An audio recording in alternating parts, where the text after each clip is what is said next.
Hello friends, welcome to all. मी प्रतीक कुमार स्वागत करतो तुम्हा सर्वांचं पुन्हा एकदा एवानायसच्या यूट्यूब प्लॅटफॉर्म वरती.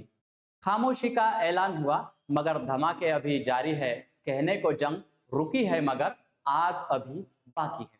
काय कॉन्टेक्स्ट आहे तर कालच्या तारखेमध्ये आपण न्यूज मध्ये बघितलेलं आहे की अमेरिका आणि इराण यांच्यात पाकिस्तानच्या मदतीने काय झालेला होता तर सीज फायर करण्यात आलेला होता. म्हणजे अर्थातच की युद्धाला विराम देण्यात आलेला होता 2 आठवड्यांसाठी.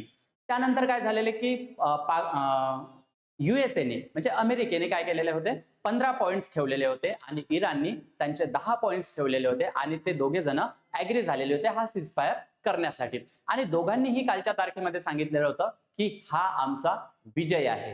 येते लक्षात. मग सर्व जगाला वाटलं की आता हे युद्ध थांबणार आहेत. या रिलेटेड कुठल्या ना कुठल्या चर्चा घडून येतील, ज्या चर्चा पाकिस्तानमध्ये घडून येणाऱ्या होत्या येत्या शुक्रवारी आणि शनिवारी. मग अशातच एक न्यूज समोर येते की इस्रायलने कुठे लेबननवर हल्ला केलेला आहे. इथे लक्षात. आणि त्यानंतर इराण रिटेलिएट करतो आणि स्ट्रेट ऑफ हॉर्म्यूज अर्थात हॉर्म्यूजची समुद्रधुनी काय बंद करण्यात येते. आता हा सगळा कॉन्टेक्स्ट काय आहे, हा सगळा नेमका विषय काय आहे, इश्यू काय आहे हे आपण समजून घेणार आहोत आजच्या सेशनमध्ये. बघा की शस्त्रसंधीत इस्रायलचा इस्रायलने खोडा केलेला आहे. त्यांनी काय केलेला आहे तर लेबननवर हल्ला केलेला आहे. आता हा हल्ला का केला आणि इराणने पुन्हा नाकेबंदी समुद्रधुनीची नाकेबंदी का केलेली आहे हेच आपण इथे बघणार आहोत. तर बघा की Israel attacks Lebanon 100 times in 10 minutes. अवघ्या 10 मिनिटांमध्ये त्यांनी 100दा अटॅक केला आणि Israel army drop 160 bombs in 10 minutes. येते लक्षामध्ये. सो हा हल्ला किती मोठा होता हे आपल्या लक्षात येत आहे. आता तुम्हाला हे हल्ले लेबननवर झाले, मग यात मध्ये इराणचा काय कॉन्टेक्स्ट आहे हे पण आपण बघून घेऊया.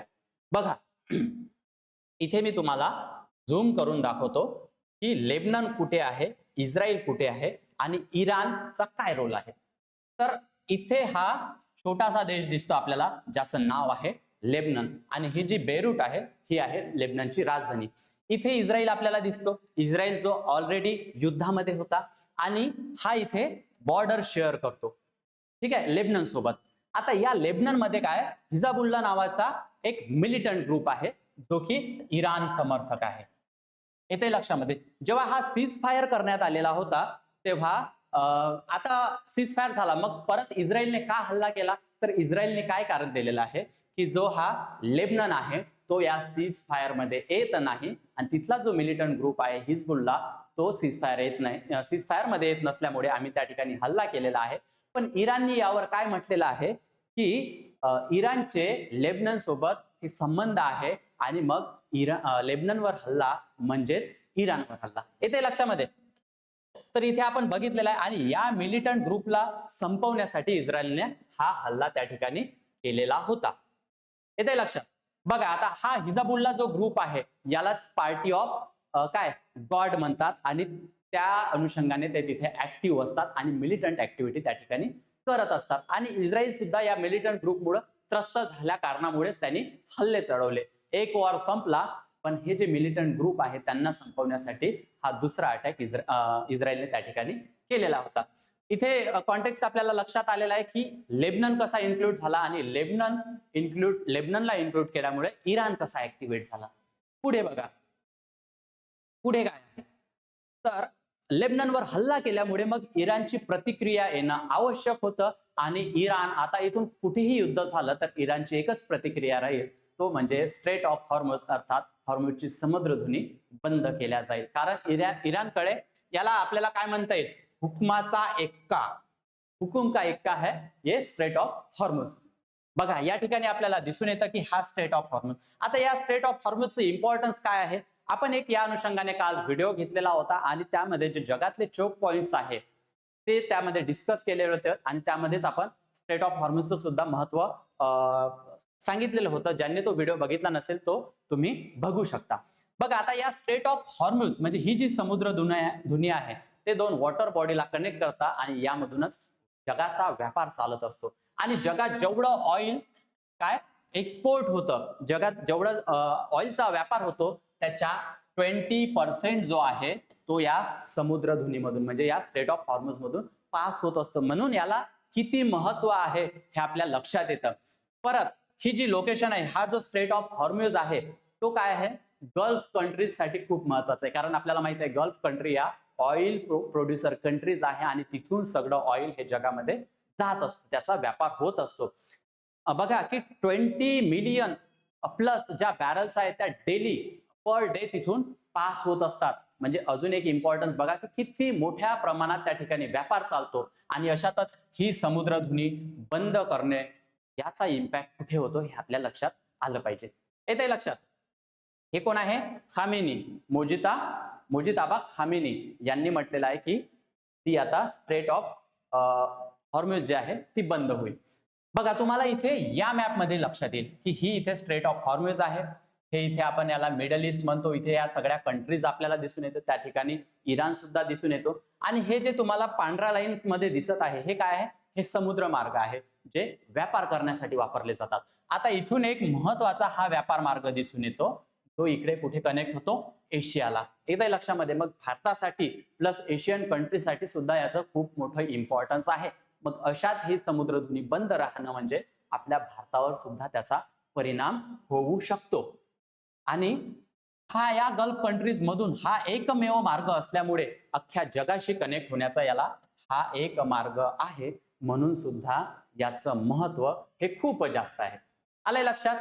मग अशात ही समुद्रधुनी बंद करणे, इराणने ही समुद्रधुनी बंद करणे, मग याचे पुढील धोके काय असू शकतात, सो हे आपण या ठिकाणी समजून घेणार आहोत. यावर चर्चा करून घेऊया. तर पहिला सगळ्यात मोठा धोका की मोठ्या युद्धाचा धोका. जर जगाचा व्यापार थांबत असेल, यामध्ये बरेचसे देश इन्क्लूड होतात, आणि अशातच जर मग ही समुद्रधुनी बंद झाली तर एक मोठं युद्ध या ठिकाणी दिसून येतं.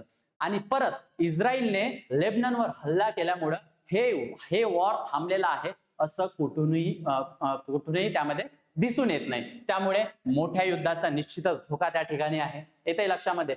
आणि तुम्हाला जर म्हणजे माहिती असेल तर भारत सरकारने काय मेसेज दिलेला आहे की त्या कंट्रीज मध्ये असणारे जे भारतीय नागरिक आहेत ते एम्बेसीची वाट न पाहता भारताकडे माघारी या, जेणेकरून यामधून आपल्याला एक हिंट दिसून येते की अजूनही युद्धाचा धोका टळलेला नाही. येते लक्षात. तो पहिला पॉइंट तो आहे. त्यानंतर सर्वात इम्पॉर्टंट इकॉनॉमिक किंवा आर्थिक पॉइंट ऑफ व्ह्यूने जर आपण बघितला तर काय आहे, तर जागतिक ऊर्जा संकट. म्हणजे अर्थातच हे जे ऑइल एक्सपोर्ट आहे ते थांबू शकतं, जे LNG आहे ते थांबू शकतं, किंवा अजून काही खनिज वगैरे त्या सगळ्या गोष्टी असतील त्याचा व्यापार थांबू शकतो आणि जगावर एक ऊर्जा संकट येऊ शकतं.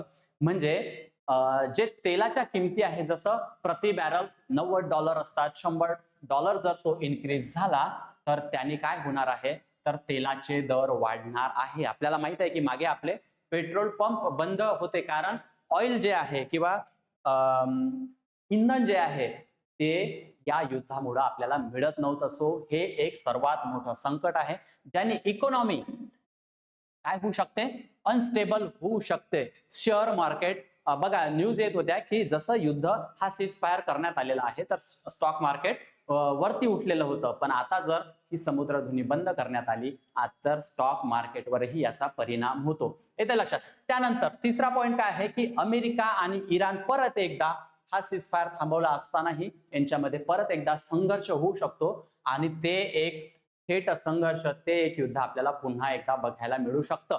आणि याचे इम्पॅक्ट काय होतील, युद्ध कुठलंही युद्ध जर सुरू असेल तर त्याचे निश्चितच जगावर एक निगेटिव्ह इम्पॅक्टच आपल्याला दिसून येतात. सो ही सुद्धा गोष्ट आपल्याला लक्षात घ्यावी लागेल. त्यानंतर प्रॉक्सी वॉर्स त्या ठिकाणी होऊ शकतात. आता प्रॉक्सी वॉर्स म्हणजे काय, जसं हा हिझबुल्ला ग्रुप आहे लेबनन मधला, आता हा इराण समर्थक आहे जसं की मी मगाशी सांगितलं. आणि तसाच यमनमध्ये, कुठं, यमनमध्ये हुतीज नावाचा एक मिलिटंट ग्रुप आहे, तो सुद्धा इराण समर्थक आहे. मग अशातच हे ग्रुप जर ऍक्टिव्ह झाले तर त्यांच्या आजूबाजूची परिस्थिती अजून अनस्टेबल होऊ शकते. ठीक आहे. आणि त्यामुळे युद्धाला अजून इंधन मिळाल्यासारखं, काय म्हणता येईल आपल्याला, इंधन. हे जे मिलिटंट ग्रुप असतात हे ऍज अ इंधन म्हणून काम करत असतात. सो तो सुद्धा एक धोका आपल्याला त्या ठिकाणी दिसून येतो. आणि सर्वात महत्वाचा जो धोका आहे ते म्हणजे जागतिक अस्थिरता. हे जग परत एकदा अस्थिर होऊ शकतं, जगाचा व्यापार थांबू शकतो, जगाची अर्थव्यवस्था कोलमडू शकते आणि सर्वात महत्वाचं, असे जर वॉर सुरू राहिले तर नागरिकांचं काय, नागरिकांचं काय होणार आहे, तिथे किती मोठी हानी होऊ शकते, इन्फ्रास्ट्रक्चर डॅमेज होऊ शकतं.